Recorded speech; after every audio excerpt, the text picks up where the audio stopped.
दोस्तों, मैं सीए प्रभाकर गुप्ता। दोस्तों, हम और आप बैंक के साथ रेगुलर ट्रांजैक्शंस करते हैं। कई बार हम कैश डिपॉजिट भी करते हैं, कैश विड्रॉल भी करते हैं। दोस्तों, कैश डिपॉजिट करना या कैश विड्रॉ करना कोई गलत नहीं है, परंतु क्या आप जानते हैं कि यदि आप कुछ कैश विड्रॉ करते हो तो उस केस में बैंक आपके ट्रांजैक्शन के ऊपर टीडीएस भी काट सकता है। एक पर्टिकुलर अमाउंट से यदि आप ज्यादा कैश विड्रॉ करेंगे तो बैंक आपको पेमेंट करते समय एक निश्चित परसेंटेज से टीडीएस काटेगा और वो इनकम टैक्स डिपार्टमेंट को जमा करेगा, और जिससे इनकम टैक्स डिपार्टमेंट को भी पता चल जाएगा कि आपने कैश विड्रॉ किया था। आज हम इस वीडियो में बात करेंगे कि वो लिमिट क्या है जिससे ऊपर कैश विड्रॉ करने पर बैंक आपका टीडीएस काट सकता है। तो दोस्तों, आप हमारे वीडियो को अंत तक देखिए और उसके अकॉर्डिंग आप अपनी प्लानिंग को कीजिए। दोस्तों, सबसे पहले हम आपको बताना चाहेंगे कि इनकम टैक्स के सेक्शन 194(n) के प्रोविजंस के अकॉर्डिंग बैंक आपके कैश विड्रॉल के ऊपर टीडीएस को काट सकता है। अब टीडीएस काटने के दो अलग अलग रूल्स हैं, दो अलग अलग कंडीशंस हैं। पहली कंडीशन यह है कि क्या आप अपनी इनकम टैक्स की आईटीआर फाइल करते हैं या नहीं करते हैं। यदि आप अपनी इनकम टैक्स की आईटीआर फाइल नहीं करते तो लिमिट्स अलग हैं कैश विड्रॉल की, और यदि आप अपनी इनकम टैक्स की रिटर्न को फाइल करते हैं तो टीडीएस के लिए कैश विड्रॉल की लिमिट्स अलग हैं। तो दोस्तों, सबसे पहले हम बात करेंगे कि यदि हम इनकम टैक्स की रिटर्न को फाइल नहीं करते तो क्या होगा।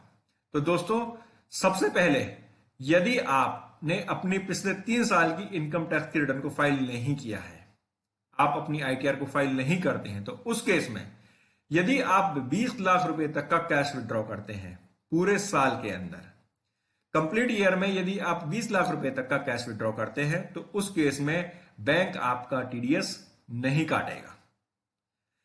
लेकिन यदि आप 20 लाख रुपए से ज्यादा और 1 करोड़ रुपए से कम अगर आप कैश विड्रॉ करते हैं ड्यूरिंग द ईयर का मतलब अप्रैल से लेकर मार्च के बीच में, जरूरी नहीं है कि आपको एक साथ एक पर्टिकुलर अमाउंट निकालनी है, लेकिन टोटल की बात है। आप 1-1 लाख करके भी आपने 50 बार अमाउंट निकाली, आपने 50 लाख रुपए विड्रॉ कर लिया तो काउंटिंग 50 लाख मानी जाएगी। तो यदि आपने 20 लाख से ज्यादा और 1 करोड़ से कम किया है तो बैंक 2% टीडीएस काटकर इनकम टैक्स डिपार्टमेंट को जमा करा देगा। और यदि आपने 1 करोड़ रुपए से ज्यादा कैश विड्रॉल किया पूरे साल में तो वो 5% टीडीएस काट देगा। ये जो रेट ऑफ टीडीएस है वो उन केसों में है जिन्होंने अपनी आईटीआर फाइल नहीं की है। अब हम बात करते हैं कि यदि आप अपनी आईटीआर फाइल करते हैं तो उस केस में कैश विड्रॉल की लिमिट क्या है। दोस्तों, अगर आपने पिछले 3 साल में अपनी आईटीआर फाइल की है और अगर आप 20 लाख रुपए तक कैश विड्रॉ करते हो तो आपको कोई भी टीडीएस नहीं कटेगा। अगर आप 20 लाख रुपए से ज्यादा और 1 करोड़ रुपए से कम करते हो तो भी आपका कोई भी टीडीएस नहीं कटेगा। लेकिन यदि आप 1 करोड़ रुपए से ज्यादा का कैश विड्रॉ करते हैं तो उस केस में आपका 2% टीडीएस कटेगा। तो दोस्तों, यदि आप आईटीआर फाइल नहीं करते तो आप 20 लाख रुपए से ज्यादा भी विड्रॉ करते हो तो आपका टीडीएस कटना शुरू हो जाता है। लेकिन यदि आप आईटीआर फाइल करते हैं तो अगर आप 1 करोड़ रुपए से ज्यादा कैश विड्रॉ करेंगे उसी केस में ही आपका टीडीएस कटेगा।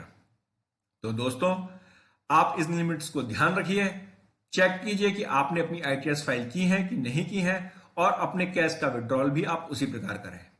दोस्तों, बेसिकली होगा क्या अगर टीडीएस कट जाएगा तो टीडीएस कटने के साथ ही इनकम टैक्स डिपार्टमेंट को यह खबर मिल जाएगी कि आपने इतना कैश विड्रॉ किया है। और जैसे कि अगर सपोज आप आईटीआर फाइल नहीं करते तो पूछ सकता है कि आपने इतना कैश क्यों विड्रॉ किया, वो पैसा आपने कहां खर्च किया।